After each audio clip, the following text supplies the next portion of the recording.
तीसरे टी20 मुकाबले को जीतने के बाद अभिषेक शर्मा ने प्रेस कॉन्फ्रेंस में हंसते हंसते बताई भारत की जीत की ये वजह। बिल्कुल भाई, इन्होंने बताया किस प्रकार से हम इस मुकाबले को जीते, टीम इंडिया की जीत कैसे तय हुई आज के मुकाबले में। पूरी डिटेल में अभिषेक शर्मा ने सब कुछ बताया, वो हम आपको पूरी तरीके से बताने वाले हैं। लेकिन उससे पहले आप भी टीम इंडिया के इस तीसरे टी20 में लाजवाब जीत को देखकर खुश हैं तो वीडियो पर एक लाइक का बटन जरूर दबा दें और साथ ही चैनल को सब्सक्राइब जरूर कर लें ताकि आपको मिलती रहे क्रिकेट से जुड़ी हर एक लेटेस्ट अपडेट। तो दोस्तों, जब तीसरा टी20 मुकाबला शुरू हुआ तो भाई सिक्का सूर्य कुमार यादव ने उछाला था और गिरा भी अपने ही पक्ष में था और ड्यूक के यहाँ पे चांस थे। ये हमें भी पता था, ये विपक्षी टीम के कप्तान को भी पता था। लेकिन पता होता ना कि एक सिक्के के दो पहलू होते हैं, तो भाई गिरना एक ही के पक्ष में होता। तो सूर्य ने टॉस जीता, फटाक से गेंदबाजी करने का फैसला किया। एडन मार्करम खुद भी चिंतित है कि हमें बल्लेबाजी पहले मिली क्यों। यहाँ पर सीधी सी बात यह है कि भाई पहले तो ऐसा हो रहा था कि जो टीम टॉस जीती थी वो मैच हार जाती थी, लेकिन आज धर्मशाला में पहुंचे तो भाई सब कुछ उल्टा हो गया क्योंकि जो टॉस जीता वही मैच जीता। भारतीय टीम ने उनको बल्लेबाजी के लिए आमंत्रित किया, वो आए, लेकिन भाई कोई टिक ही नहीं पाया। सिवाय एडन मार्करम के कोई भी टिक नहीं पाया क्योंकि हर्षदीप सिंह ने शुरुआत में ही भाई घातक गेंदबाजी कर दी।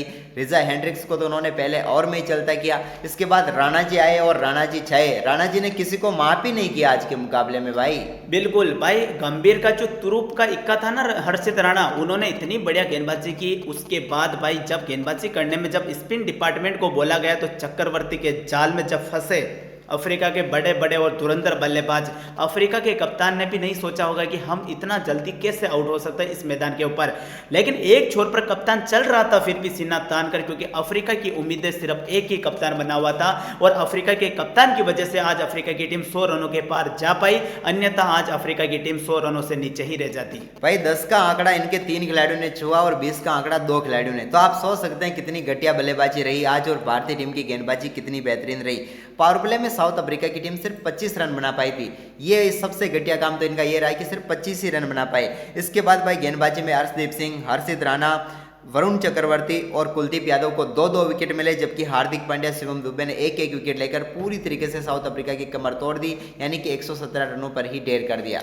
कमर भी तोड़ी और वो भी तोड़ दिया, वो आप कमेंट कर सकते हैं। बाकी आप सोचो समझो भाई, भारत का कोई ऐसा गेंदबाज नहीं था जिसे विकेट ना मिला हो आज के मुकाबले में।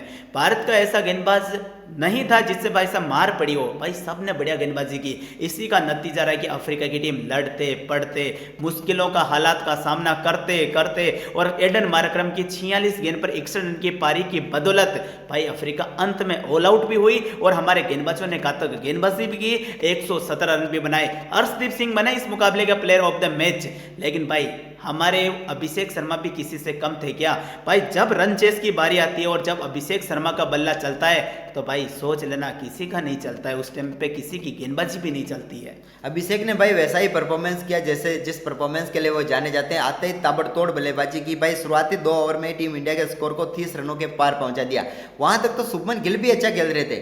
जब तक क्रीज पर मौजूद थे अभिषेक शर्मा तब तक गिल ने भी कमाल का परफॉर्मेंस किया था, लेकिन दोनों बल्लेबाजों ने शानदार तरीके से पावर प्ले में ही 68 रनों तक पहुंचा दिया। लेकिन इसी बीच भाई हमने एक विकेट गंवा दिया और वो विकेट गिरा था हमारा 60 रनों पर पावर प्ले के आखिरी ओवर में अभिषेक शर्मा के रूप में। अभिषेक मात्र 18 गेंदों पर 35 रन बनाकर गए, 3 चौके और 3 छक्के भी जड़े इन्होंने। भाई इस मुकाबले में हमारे गेंदबाजों ने इतना आसान कर दिया ना काम, हमारे बल्लेबाजों को फिर टेंशन ही नहीं थी कि इस मुकाबले को हम हार जाएंगे। और उससे आसान काम तो अभिषेक शर्मा ने कर दिया क्योंकि इतनी ताबड़तोड़ बल्लेबाजी की। शुभमन गिल ने भी अटैकिंग बल्लेबाजी की, लेकिन अंत में थोड़ी गेंदे खेल के चले गए। 28 पे 28 फिर भी उन्होंने बनाए। इसके अलावा तिलक वर्मा टिक कर बल्लेबाजी की, अंत तक नॉट आउट रहे। नंबर 3 का परफेक्ट खिलाड़ी है ये, आज हमें पता भी चल गया क्योंकि 34 गेंद पर 25 रन बनाए। चलो पारी धीमी थी लेकिन रन ज्यादा बनाने ही नहीं थे। वैसे भी भाई टेस्ट के जैसे खेलते वैसे भी हम मुकाबले को जीते थे क्योंकि अभी भी 4 ओवर की गेंदबाजी शेष थी इस मुकाबले में। सूर्या 11 गेंद पर 12 रन बनाए और अंत में भारत इस मुकाबले को 7 विकेटों से जीत गया। और दोस्तों शिवम दुबे ने बताया कि एक छक्के ने ये मैच जीता है क्योंकि 4 गेंद पर 10 रन बनाए, एक चौका एक छक्का शिवम दुबे ने भी लगाया। लेकिन मैच की समाप्ति के बाद इंटरव्यू में अभिषेक शर्मा ने जो कहा वो भी हम आपको बता देते हैं क्योंकि वीडियो में महत्वपूर्ण बात यही थी कि उन्होंने क्या कहा ऐसा। तो अभिषेक शर्मा ने साफ तौर पर कहा था कि जीत तो हमारी इस मुकाबले में सबसे पहले गेंदबाजों ने ही तय कर दी थी क्योंकि इतनी लाजवाब गेंदबाजी के दम पर हम इस मुकाबले को पहली पारी में ही जीत गए थे।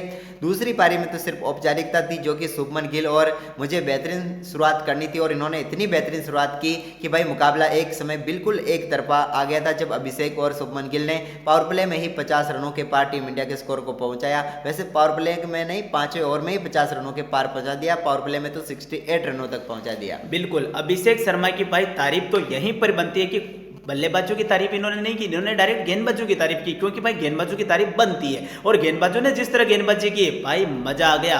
भाई कप्तानी नंबर 1 थी, कप्तानी के ऊपर भी इन्होंने बात बताई कि आज सूर्य कुमार यादव ने बहुत बढ़िया कप्तानी की।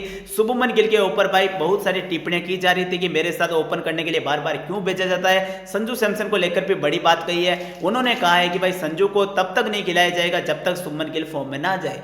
मतलब शुभमन गिल को फॉर्म में लाना काफी जरूरी है T20 वर्ल्ड कप को मद्देनजर रखते हुए। यदि वो फॉर्म में आ जाते हैं तो हम दोनों की जोड़ी दिखेगी इस T20 के वर्ल्ड कप में। तो ठीक है, इन्होंने जो कहा वो आपने सुनी लिया, और कैसा लगा इनका बयान और क्या है बाकी चीजें आप कमेंट करके बता सकते हो, और साथ में वीडियो को ज्यादा से ज्यादा शेयर भी कर सकते हो। अभिषेक शर्मा के फैन यदि हो आप तो भाई कम से कम 5 लोगों को वीडियो शेयर कर देना। मिलते हैं नेक्स्ट वीडियो में, तब तक के लिए जय हिंद जय भारत।